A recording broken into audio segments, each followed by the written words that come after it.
What's happening, guys? How's it going? Yeah, a few people have asked me what my thoughts are on Kovalev versus Canelo, which is coming up next month. It's pretty early next month, actually, so it's only a few weeks away. Yeah, pretty much this is all I've got to say about it, guys. I want to keep this one as brief as possible. I don't really want to give this fight too much attention, but since you guys asked, I'll just do a quick video on it, and that'll be it. This will be the last video I do on this fight. It's very simple, guys. It's very simple how I see this fight, man.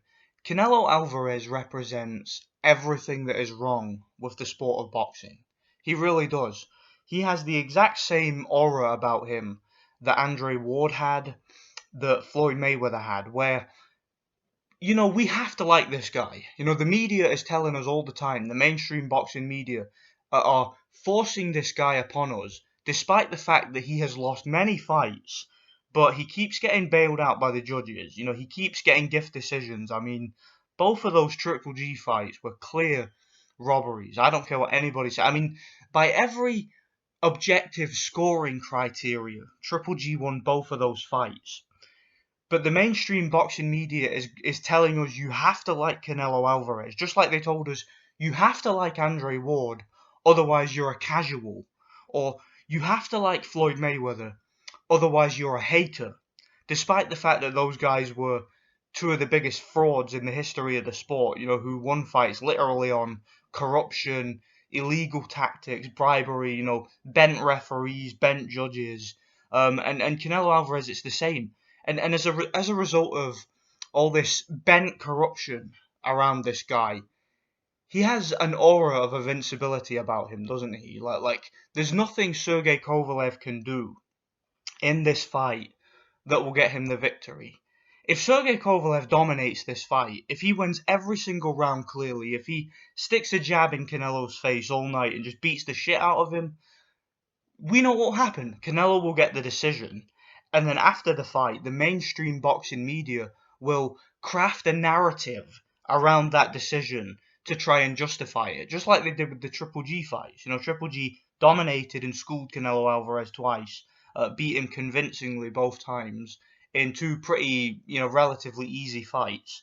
And the mainstream media had to craft a narrative. Like they had to say, in the first fight, it was, oh, well, Triple G was the aggressor, but Canelo was flashier and he threw a couple of flashy combinations. And yeah, that means that he was the technician of the two, so he gets the rounds based on ring generalship, which doesn't make any sense. I say it in quotations.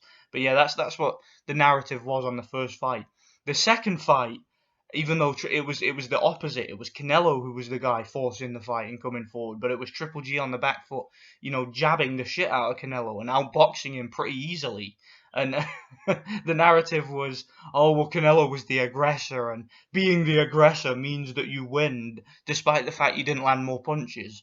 And again, they just, whatever the narrative is, right, whatever, ensues in the ring, they will craft a narrative to suit the idea that Canelo won the fight. That's what happens. I mean, to give you guys an example, if Canelo was Jeff Lacey when he fought Calzaghe, and I've talked about this before, they would have given Canelo the decision if he was Jeff Lacey in that fight, and they would have said something along the lines of, oh well, he got up from the knockdown, so that's worth an extra 10 points, or they would have said his head landed so many scoring blows on Calzaghe's hands, so that means that he won the fight. And it's that ridiculous. To say that Canelo won against Triple G, and to say that there's no corruption in his career, and that these narratives have any truth to them or any merit, it's flipping ridiculous. It's like when Andre Ward got absolutely flipping schooled and dominated by Sergey Kovalev,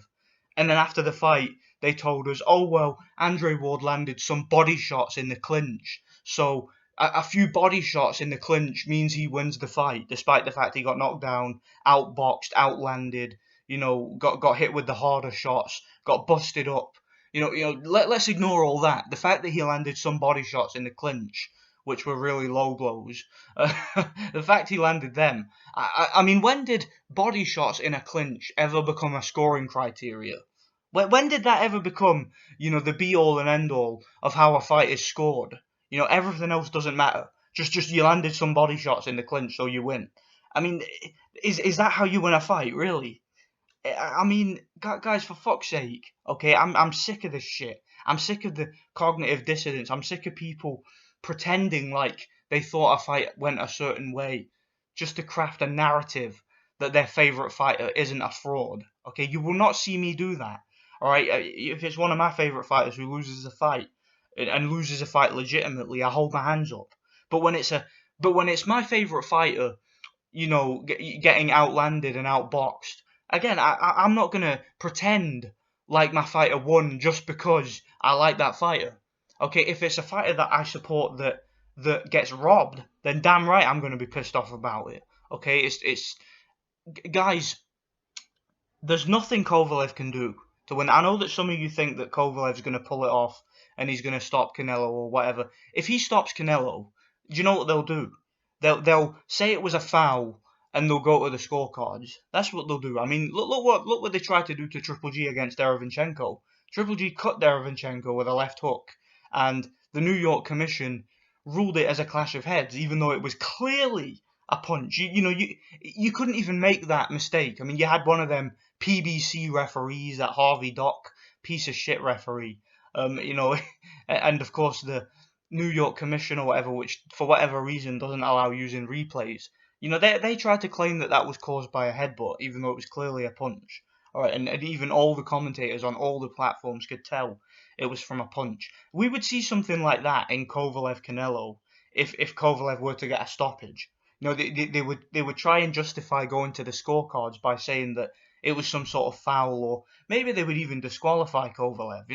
There's nothing Sergey Kovalev can do to win this fight. He could win every round. He could dominate Canelo. He could score multiple knockdowns. They'll give Canelo extra points for getting up from the knockdowns. They will. It's like when Tyson Fury got up against Wilder and everybody fucking was, everybody started spunking up his back over the fact he got up from a knockdown. Like no one's ever gotten up from a knockdown before. Like, like you're supposed to just stay down. People were going absolutely berserk over the fact he got up from a knockdown. I mean, that's what it would be like from Canelo. If he got dropped and he gets up, people would be like, "Oh, that's amazing. That's an extra 10 points." I mean, it's as ridiculous if you were watching a football game, right? And one team in that game wins 12-0, and then at the end of the game, the referee turns around and says, "Okay, we're going to take those 12 goals and we're going to give it to the other team." That's literally what it's like watching Canelo fight. So I'm not supporting this fight. I would urge you guys not to support this fight. Stop supporting Canelo Alvarez's career until they stop giving this guy gifts. Until the mainstream media in boxing stops spunking up this guy's back. Okay, stop supporting this corruption. It's like people who say that they hate Floyd Mayweather, right, and they don't like to support his career, but then they go and buy a pay-per-view to watch him fight. It's that same ridiculous, hypocrisy from boxing fans, man. So that's all I've got to say. Like, don't support this fight. Canelo Alvarez is a fraud. He doesn't deserve it, right? He doesn't deserve, with all the robberies and all the times he's been bailed out by the judges, he doesn't deserve to be supported by boxing fans. He really doesn't. He doesn't give a damn about us. All right, so it's going to be a Canelo victory by hook or by crook. I suspect Kovalev might lay down because he knows what's the point? What's the point in Kovalev training for this fight if he knows he's not going to win? All right, so he'll either just stink the joint out and do nothing, or he'll lie down. It's as simple as that, man. Let me know what you guys think anyway. Thanks for watching. God bless.